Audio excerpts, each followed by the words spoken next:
Half of all businesses fail within the first 5 years. Now, this might sound a little bit discouraging if you are thinking about starting a business or you're already running one. Does this mean that we're just doomed to fail as business owners? I don't think so. And I want to share with you three specific pitfalls that entrepreneurs often run into and share some solutions for how you can overcome these pitfalls. If you don't know me, my name is Christine. I'm an entrepreneur. I've advised over 100 business owners as a business coach, and I'm here to share some expertise and experience with you. All right, like I mentioned, I'm a business advisor, I'm an entrepreneur myself, and I've been in the financial industry for over 12 years. And let's get right into it. What is that first pitfall? Well, the number one pitfall that I often see is falling for the lie of hustle culture. We live in this society that tells us hustle hard. And this is a toxic mentality. It says, oh, you always have to work more, more. We fall into these traps of thinking that if you put in more work, then you're going to see more results. And yes, hard work is a huge part of the equation of entrepreneurship. But as an entrepreneur, I want to encourage you to not fall for the lie of hustle culture. This is part of the world that we live in, that wants us to just be as productive as possible and just wants to squeeze every ounce of productivity out of us. But I want us to have a different mindset, a more empowered mindset on our businesses. I think one of the key ways that we overcome this lie of toxic hustle culture and that mentality is by remembering that our business is separate from us. Our business has a life, and then we are an individual with a life. And our business is a part of our life. It's a tool in our life. It's one of the mechanisms through which we are sharing our expertise with the world, that we're making money for ourselves, for our families, for our communities. We're making an impact.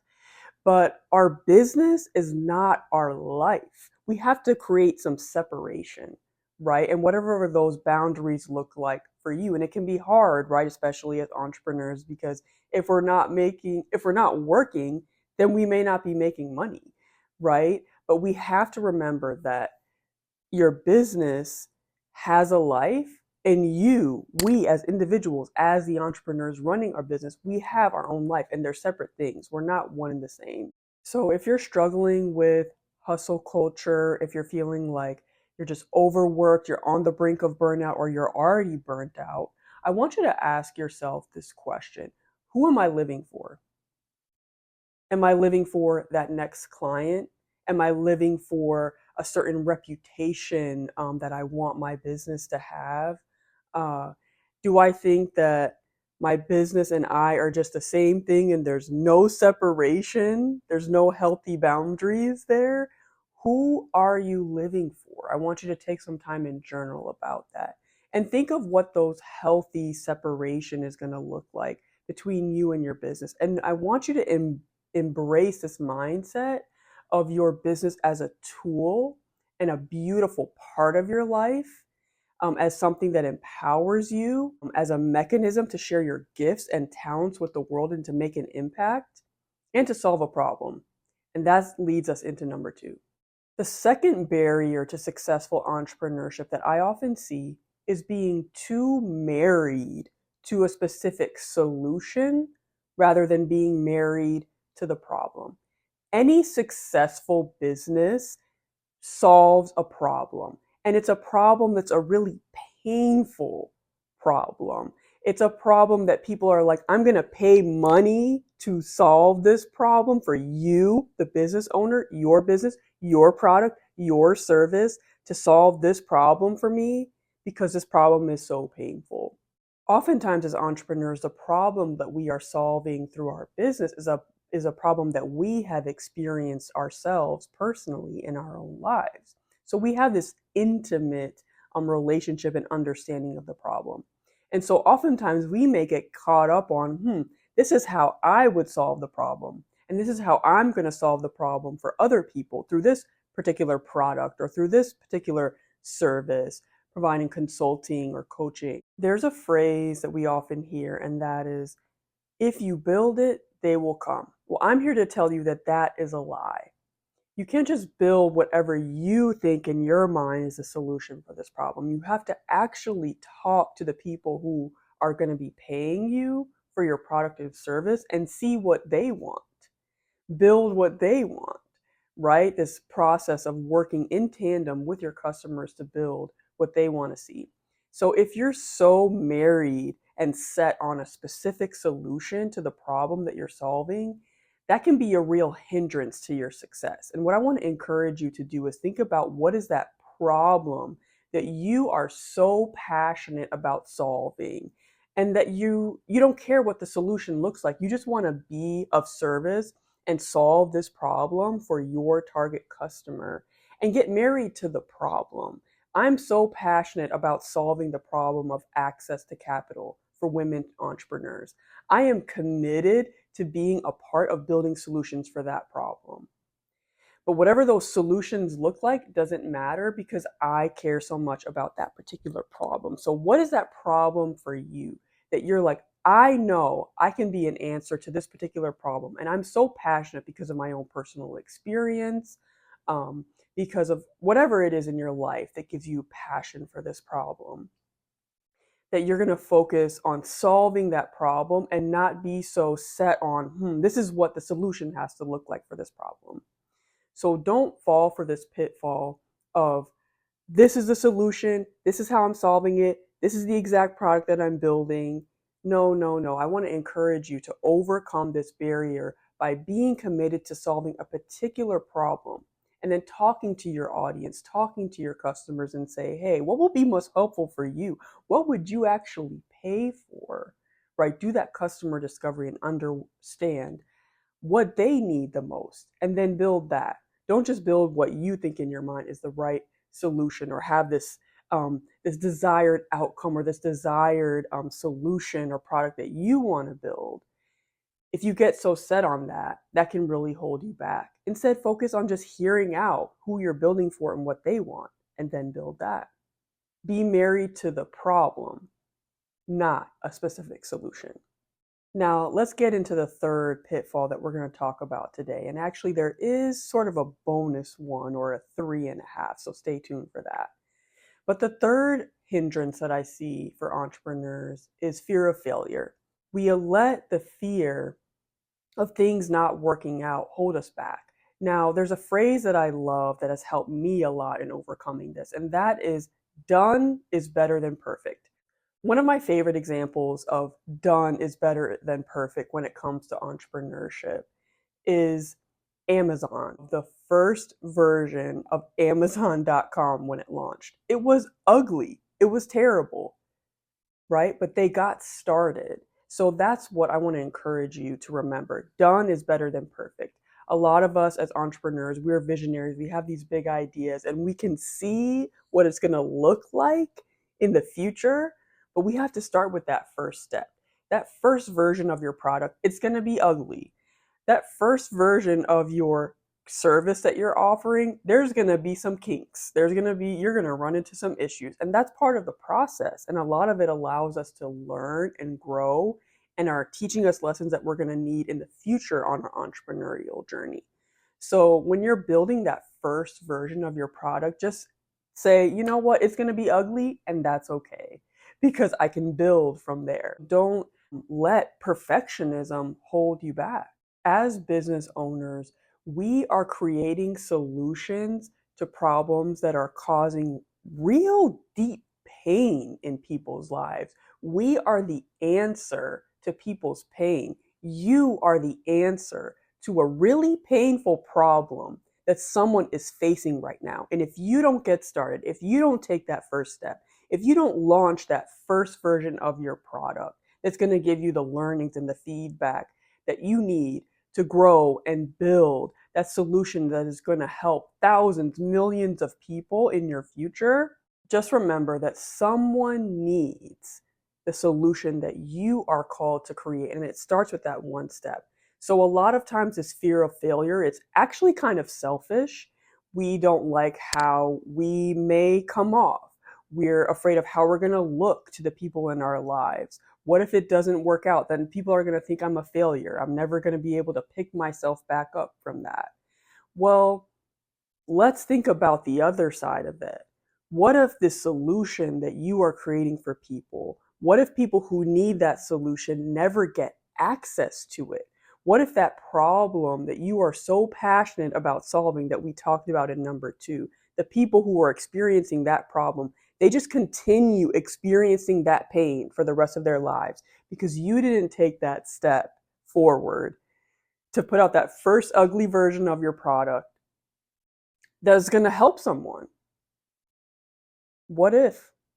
Let's think more about that rather than how we're going to look, because that's actually kind of a selfish and self-defeating mindset. Focus on ourselves of how am I going to look if I fail? How am I going to look if it doesn't work out? I'm going to look stupid talking about this product. No one cares.